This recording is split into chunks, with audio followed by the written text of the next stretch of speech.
नमस्कार, प्रणाम। मैं हूँ रत्नेश बर्नवाल। आज मैं एक ऐसी मुद्दा पर बात करूँगा जो बहुत लोगों को सच्चाई मालूम ही नहीं थी। मैं बता दूँ, जिसके लिए आप लोग लड़ते थे, झगड़ते थे, काटा कटौल करते थे, मार पीट कर लेते थे, आज क्या हुआ? 2 शेर एक में हो गया। आज जिसके लिए जो आप लोग लड़ते थे, एक तरफ पवन सिंह भैया के लिए लड़ते थे तो कोई खेसारी भैया के लिए लड़ता था। क्या हुआ? मैं बोलता था ना कि नेता लोग लड़ाते हैं, अपने में लड़ते नहीं हैं। वो लोग दोनों एक साथ खाएंगे, पिएंगे, हंसेंगे, मिलेंगे, फिर आप लोग लड़ पाएंगे। आज वही होगा।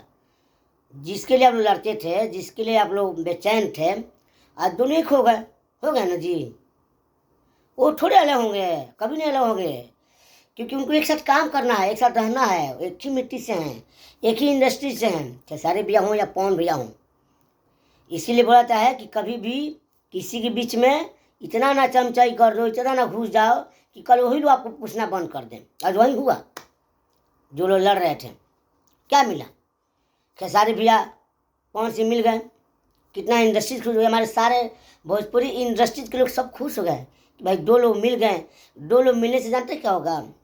कम से कम 200 घर का चूल्हा जलेगा जब दोनों भाई एक साथ काम करेंगे। तो आप लोग बीच में तिल मिलाया गए थे, बाप रे बाप, ऐसे करके। इसीलिए कहा गया है भैया, सोच समझ कर किसी पक्ष में लीजिए। आखिर क्या मिलेगा आपको, बताइए?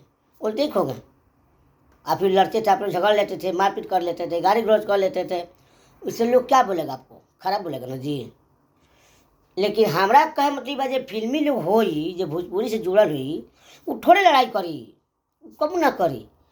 कहे जे कैमरामैन होई, जे लाइट मैन होई, जे मेकअप मैन होई, जे डांस मास्टर होई, जे सिनेमा जुड़ल हो गए, वो लड़ाई करी।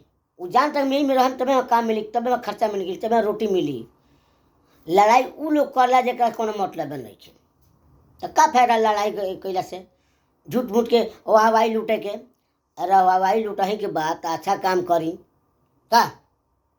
अलग होके उनके खिलाफ होने बोली, उनके खिलाफ होने बोली, उनके होने भड़काई, उनके होने भड़काई, तो उससे क्या मिले?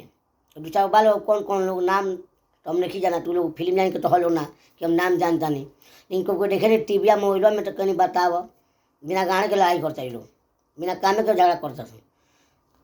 कोई पूछे चाहे ना पूछे, चिल्ला मरल बने।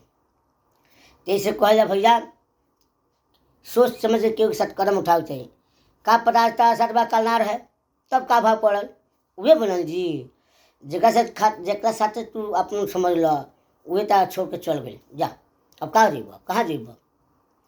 इस कहला कि कभी कभी छोटको लोग पर ध्यान रहेला, बड़के लोग पर ध्यान ना रहेला। आज जितना जो नया नया कंपनी जो खुलल बा सन, चुटपुटिया बेटा में खोल निसट गई। ये सोचे तो हम खेसारी के लिए गवाएम, हम पवन सिंह भैया के लिए गाना गवाएम, तो क्या मिले? वो गाई लो, अब ना गाई लो। लोग बड़ा कंपनी बा, TCD जैसे कंपनी बा, SMB जैसे कंपनी बाटे, वर्ल्ड वाइड कंपनी बाटे, ये सब के कंपनी बा। ये सब बड़ा बड़ा कंपनी गाई लो, तो हर कंपनी में ना गाई लो। ये जान ना, जले गाय खलो गैले खलो। ऐसे कभी भी छोटको लोग पर ध्यान रह जान भाई। अच्छा गाना गवाओ जान, अच्छा लोग से मिला जान, अच्छा आगे बढ़ जान। गाली गलौज करके कोई थोड़े मिली, निगेटिव करके कोई आगे ना बढ़ला। आज हम बहुत गरीब घर से बानी। हम शायद हमारो फिल्म 100 से ज़्यादा रिलीज हुई बाटे। हम यहाँ जो लंदन में आयल बनी, कि वो खिलाफ बोल के थोड़े आयल बनी, सबसे प्यार पा के आयल बनी। आज दिनेश लाल यादव निरहुआ जी का देन बा, डायरेक्टर मंजू ठाकुर की देन बाटे, जबकि हर डायरेक्टर साथ काम के लिए बने, सबके लोग साथ काम के लिए बने। तो इस कारण भैया, बिहार के जितना भी लोग बा, जौन जौन आपस में लड़ता है, ना लड़ो, क्यों कभी काम ना आई। काम उहे आई, छोटके लोग हुआ काम आई, बड़का लोग हुआ काम ना आई। जैसे कारण छोट छोट गायक के मौका दी लोगन तहनी के। ये जितना गीतकार वाला जान, जितना कंपनी के जो नया नया स्टूडियो खोल के बैठल वाला जान, नया नया गायक के मौका दे जान, नया नया लड़की संग के गायिका संग के मौका दे जान। लेकिन कौन जो अच्छा गावे तो के ठीक बात। हम बात के बुरा मत मानिए जान। हम रोज देखनी वीडियो तहनी के झगड़ा लड़ाई उड़ाई, तो अच्छा ना लगला हमारा सब कि भाई अपने यहाँ रह के रोटी खा के अपने लड़ाई में जाता, दोस्तों कोई का कोई मजा ली। आज वह बच्चा भाई खेसारी जी पवन जी मिल गए और आप लोग छट गए। जिसके लिए आप लोग लड़ते थे वही लोग आपको छोड़ दिया। तो ऐसा काम ना करें कि लोग आपको छोड़ दें, ऐसा काम करें लोग आपको लेकर चले और हमेशा चले।